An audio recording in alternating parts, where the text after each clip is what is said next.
नमस्कार। प्रादेशिक समाचार के साथ मैं नीलम कुमार। पहले मुख्य समाचार।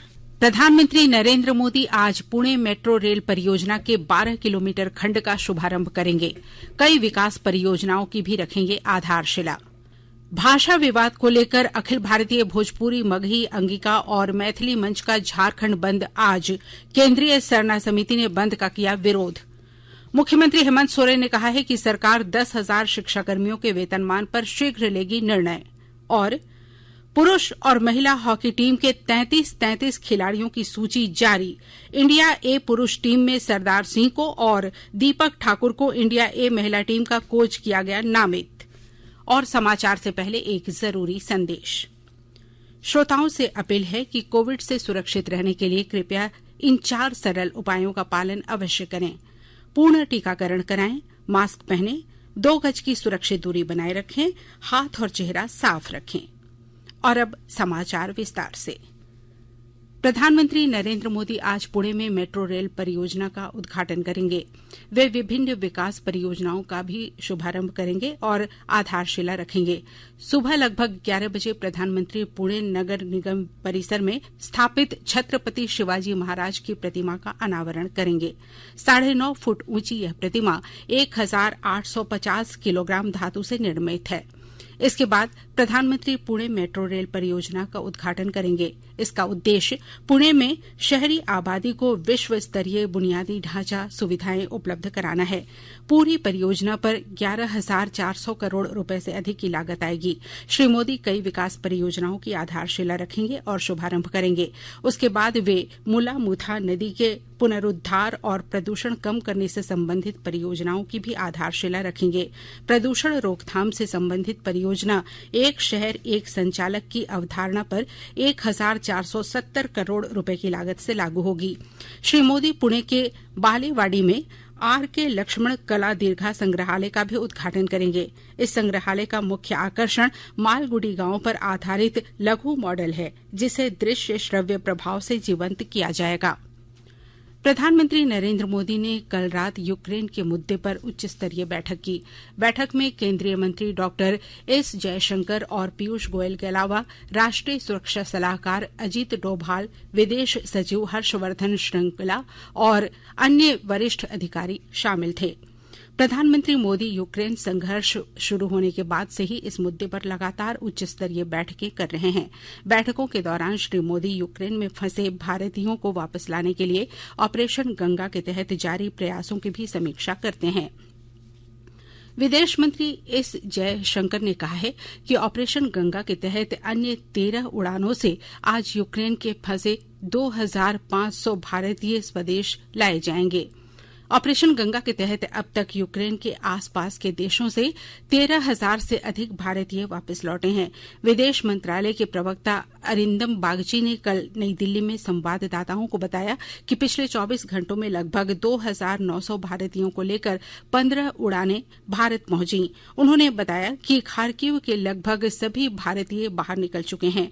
उन्होंने कहा कि अब यूक्रेन के सूमी पर ध्यान केंद्रित किया जा रहा है। भारत विद्यार्थियों की वापसी के लिए सभी संबंधित अधिकारियों के साथ लगातार संपर्क में है।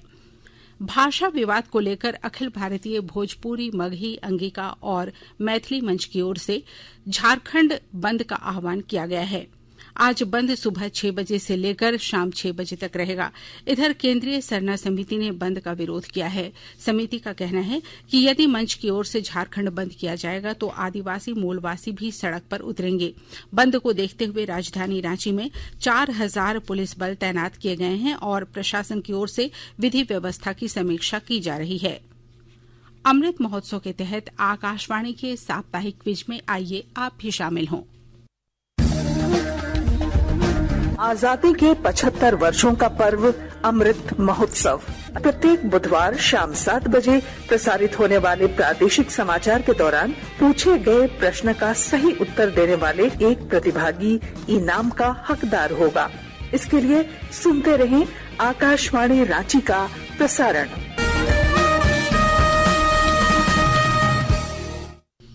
कोयला मंत्रालय आजादी का अमृत महोत्सव विशेष सप्ताह के अंतर्गत कल से 11 मार्च तक देश भर में विभिन्न कार्यक्रमों का आयोजन करेगा। कोयला खनन और रेल राज्य मंत्री राव साहेब पाटिल दानवे कल नई दिल्ली में समारोह का उद्घाटन करेंगे। विशेष सप्ताह के दौरान विभिन्न कार्यक्रमों और गतिविधियों के माध्यम से कोयला क्षेत्र में भारत की सर्वश्रेष्ठ उपलब्धियों और भविष्य के लिए दिशा निर्देशों का प्रदर्शन किया जाएगा। धनबाद जिले में कल से मास ड्रग एडमिनिस्ट्रेशन के तहत फाइलेरिया उन्मूलन के लिए 26,48,587 लोगों को फाइलेरिया की दवा निःशुल्क खिलाई जाएगी। जिले के civil surgeon doctor Shyam Kishore Kant ने बताया कि लक्ष्य को प्राप्त करने के लिए जिले के 1,158 गांवों में 2,180 बूथ स्थापित किए गए हैं। सभी आंगनबाड़ी केंद्र, स्वास्थ्य उपकेंद्र, प्राथमिक स्वास्थ्य केंद्र, सामुदायिक स्वास्थ्य केंद्र और वार्ड कार्यालय को बूथ के रूप में चिन्हित किया गया है। अभियान को सफल बनाने के लिए वर्ल्ड हेल्थ ऑर्गेनाइजेशन, केयर एवं पीसीआई सहयोग कर रहा है। 8 से 12 मार्च तक छूटे हुए लोगों को घर घर जाकर दवा का सेवन कराया जाएगा। दवा खिलाने के बाद प्रत्येक व्यक्ति के बाएं हाथ की तर्जनी उंगली में मार्कर पेन से मार्किंग के साथ साथ सभी घरों में दीवार लेखन भी किया जाएगा। नीति आयोग की टीम ने गिरिडीह जिले में भ्रमण के बाद जिला प्रशासन के साथ उच्च स्तरीय बैठक में कई निर्देश दिए हैं। विस्तृत ब्यौरा दे रहे हैं हमारे गिरिडीह संवाददाता। नीति आयोग के उपाध्यक्ष राजीव कुमार ने गिरिडीह में संचालित विद्यालयों में पेयजल, शौचालय की व्यवस्था और बिजली की नियमित आपूर्ति करने का निर्देश दिया है। उपाध्यक्ष राजीव कुमार ने ग्रामीण इलाकों में भ्रमण के बाद गिरिडीह जिला प्रशासन के साथ एक उच्च स्तरीय बैठक की। उन्होंने गिरिडीह डीसी नमन प्रियस लकड़ा को निर्देश दिया कि विद्यालयों में शिक्षकों की अटेंडेंस की नियमित मॉनिटरिंग करें। नीति आयोग की टीम ने गुणवत्तापूर्ण शिक्षा पर जोर दिया, साथ ही स्कूलों में सभी बुनियादी सुविधाओं को उपलब्ध कराने का निर्देश दिया है। रमेश प्रभाकर, आकाशवाणी समाचार, गिरिडीह। देश में कोविड टीकाकरण 178 करोड़ 80 लाख का आंकड़ा पार कर गया है। केंद्रीय स्वास्थ्य मंत्री मनसुख मांडविया ने बताया कि कल 23,23,000 वैक्सीन डोज लगाई गई। अब तक पात्र श्रेणी के 2 करोड़ 6 लाख लोगों को एहतियाती डोज दी जा चुकी है। इनमें स्वास्थ्य सेवाकर्मी, अग्रिम पंक्ति के कार्यकर्ता और 60 वर्ष से अधिक आयु के लोग शामिल हैं। आकाशवाणी के ताजा तरीन समाचारों के लिए आप हमारी वेबसाइट newsonair.com पर लॉग ऑन कर सकते हैं। ताजा समाचार Twitter handle @AIR news alerts और Facebook page All India Radio News पर भी उपलब्ध है। आप प्रादेशिक समाचार एकांश के Twitter handle @AIR news _Ranchi और फेसबुक, इंस्टाग्राम पेज और YouTube channel AIR news Ranchi पर भी हमारे बुलेटिन सुन सकते हैं। प्रादेशिक समाचार आप आकाशवाणी रांची से सुन रहे हैं और अब पेश है कोरोना से बचाव के कुछ संदेश। चलो मिलकर एक शुरुआत करें, चलो एक फैसला आज करें, मास्क नहीं तो टोकेंगे, कोरोना को रोकेंगे, चलो एक वादा करते हैं, चलो एक वादा करते हैं, मास्क नहीं तो टोकेंगे, कोरोना को रोकेंगे। भारत सरकार द्वारा जनहित में जारी। कोविड-19 से बचाव और सुरक्षित रहने के 3 उपाय। मास्क लगाएं, 2 गज दूरी है जरूरी, सुरक्षित दूरी रखें, हाथ और मुंह साफ रखें। प्रादेशिक समाचार में आपका एक बार फिर से स्वागत है। मुख्यमंत्री हेमंत सोरेन ने वित्त रहित शिक्षकों की मांगों को लेकर कहा है कि सरकार 10,000 शिक्षाकर्मियों के वेतनमान पर शीघ्र निर्णय लेगी। कल इस संबंध में वित्त रहित शिक्षण संस्थानों के शिक्षक और कर्मचारियों की मुख्यमंत्री से वार्ता हुई। इस विषय पर पिछले वर्ष मार्च महीने में विधायक दीपिका पांडे सिंह के अल्पसूचित प्रश्न पर सरकार ने सदन को आश्वस्त किया था कि इस दिशा में प्रशासनिक आयोग का गठन कर लिया गया है, जिसके आलोक में सरकार आगे की कार्रवाई करेगी। कल की वार्ता में वित्त रहित शिक्षकों ने कहा है कि अब उन्हें अनुदान नहीं, वेतनमान चाहिए। इस पर मुख्यमंत्री ने उन्हें आश्वस्त किया और आवश्यक कार्रवाई करने का निर्देश भी दिया।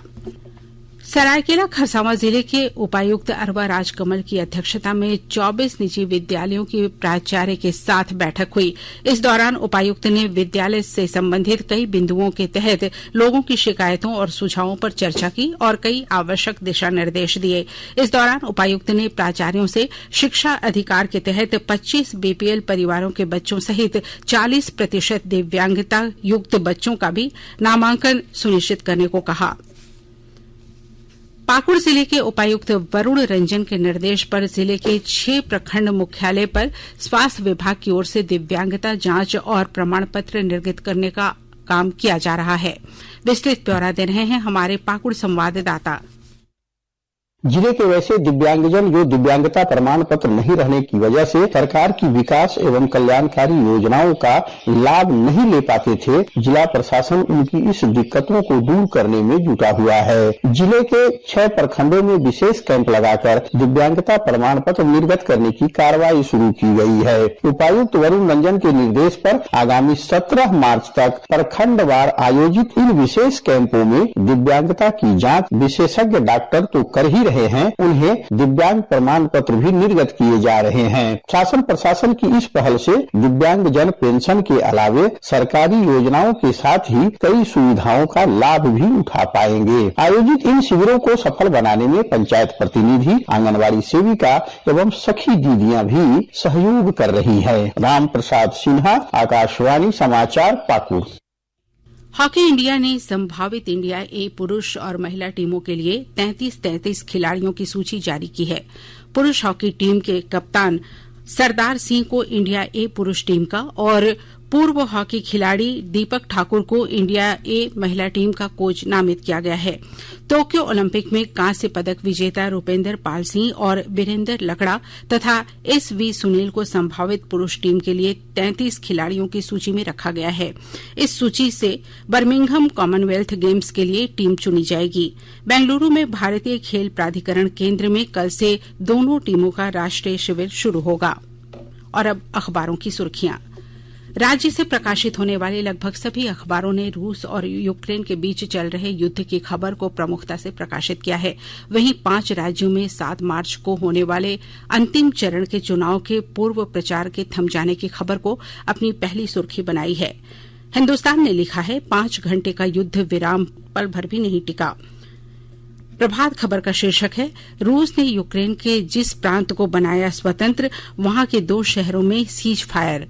दैनिक जागरण ने अपनी सुर्खी बनाते हुए लिखा है यूक्रेन के 2 शहरों में संघर्ष विराम बेनतीजा।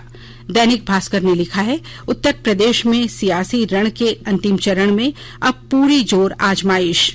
रांची एक्सप्रेस की सुर्खी है यूक्रेन के आसपास के इलाकों में लगातार गोलाबारी, निकासी प्रयास रोके गए।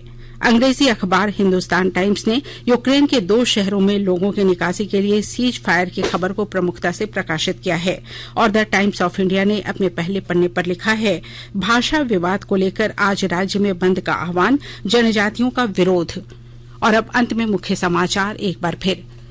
प्रधानमंत्री नरेंद्र मोदी आज पुणे मेट्रो रेल परियोजना के 12 किलोमीटर खंड का शुभारंभ करेंगे। कई विकास परियोजनाओं की भी रखेंगे आधारशिला। भाषा विवाद को लेकर अखिल भारतीय भोजपुरी, मगही, अंगिका और मैथिली मंच का झारखंड बंद आज। केंद्रीय सरना समिति ने बंद का किया विरोध। मुख्यमंत्री हेमंत सोरेन ने कहा है कि सरकार 10,000 शिक्षाकर्मियों के वेतनमान पर शीघ्र लेगी निर्णय। और पुरुष और महिला हॉकी टीम के 33 खिलाड़ियों की सूची जारी। इंडिया ए पुरुष टीम में सरदार सिंह को और दीपक ठाकुर को इंडिया ए महिला टीम का कोच किया गया नामित। इसके साथ ही आकाशवाणी रांची से प्रादेशिक समाचार का ये बुलेटिन समाप्त हुआ। नमस्कार।